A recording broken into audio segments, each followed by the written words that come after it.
Привет! 11 причин, почему английский язык нужно учить прямо сейчас.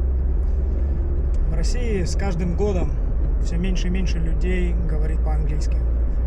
По итогам переписи 2010 года говорящих на английском было 7,5 миллионов человек. В 2021 году 5 миллионов человек. Ну и после последней волны миграции эта цифра еще уменьшилась. Скорее всего, где-то в районе 4,5 миллиона человек в России говорит по-английски. А это 3% населения. Что это значит для тех, кто только собирается учить и живет в России? Это значит, что конкуренция уменьшилась на 40% по сравнению с 2010 годом. А значит, английский язык еще важнее, чем раньше. Причина номер 2.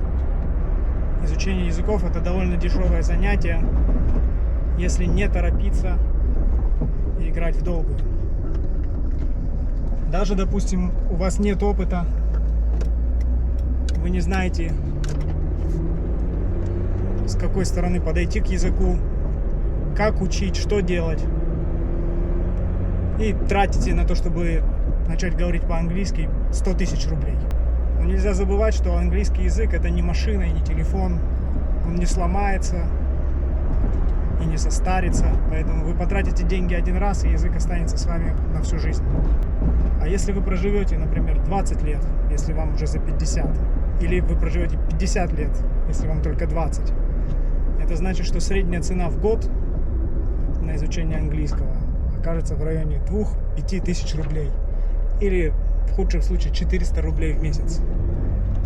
400 рублей в месяц на протяжении всей жизни — это очень маленькая цена за суперспособность говорить на английском языке. Причина 3.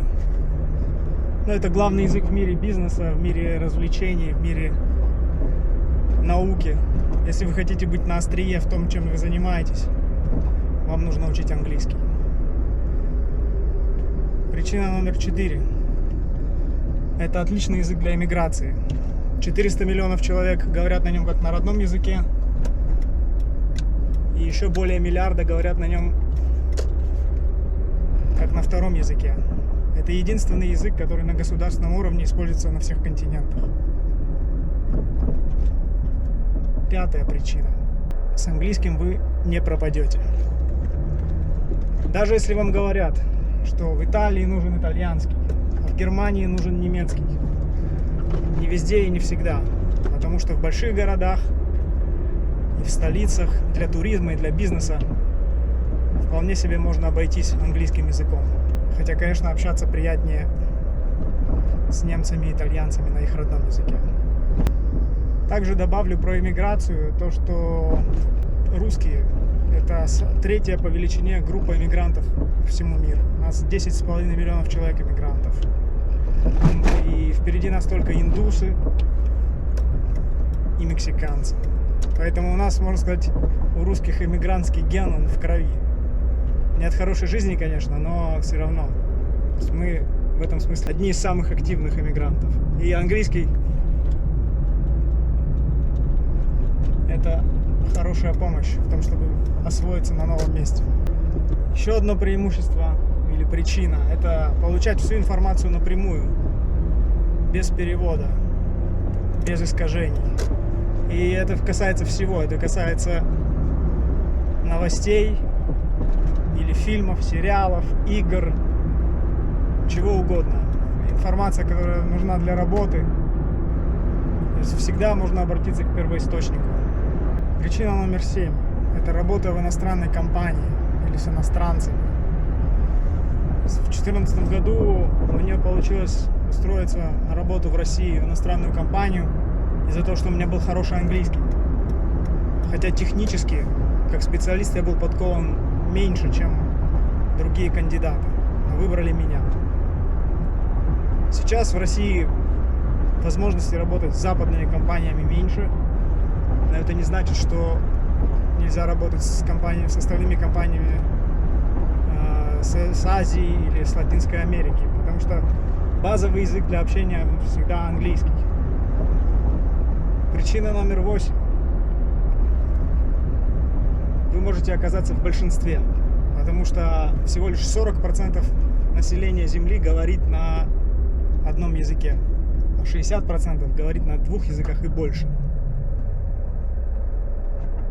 Поэтому присоединяйтесь к большинству. Человек – это существо многоязычное. Если вы настаиваете на том, чтобы оставаться в меньшинстве, тогда лучше выучите 3 языка, потому что на 3 языках говорит только 13% населения Земли. На 4 только 3% и на 5 и более языках меньше 1%. 9-я причина. 2-й язык – это тренировка для мозга. Особенно если вам за 50. Если вы хотите отсрочить слабоумие или развитие слабоумия, продлить срок вашей жизни, когда вы способны оценивать ситуацию, то хорошая идея учить 2-й язык.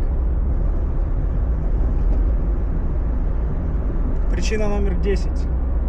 Можно создать полностью параллельный мир и совершить так называемую внутреннюю миграцию. Сделать так, чтобы вся информация, которую вы поглощаете, была на английском языке. Новости, развлечения, все что угодно. Опасность такого в том, что постепенно вы будете отрываться от вашего окружения, и вам будет все сложнее и сложнее понимать российскую действительность. У меня, например, такой отрыв произошел в 2020 году, когда я понял, что не понимаю даже некоторые шутки или некоторые отсылки к каким-то событиям или каким-то передачам типа «Реальные пацаны» или «Comedy Club», потому что я уже много лет все делал только на английском языке, и для меня эти были вещи, с которыми я никак не связан. И последняя причина. Вы можете почувствовать себя победителем, если выучите новый язык. Потому что, возможно, сейчас вы считаете, что вы абсолютно не способны, что вы бездарны, что вы слишком старые. Но, по правде, все это просто отговорки. 2-й язык доступен всем. Главное не торопиться, подходить ко всему размеренно и ежедневно заниматься, даже если по чуть-чуть. А потом вы поймете, что когда вы эту победу над собой одержите, вы потом поймете, что это была только первая победа из череды. Такие вот 11 причин.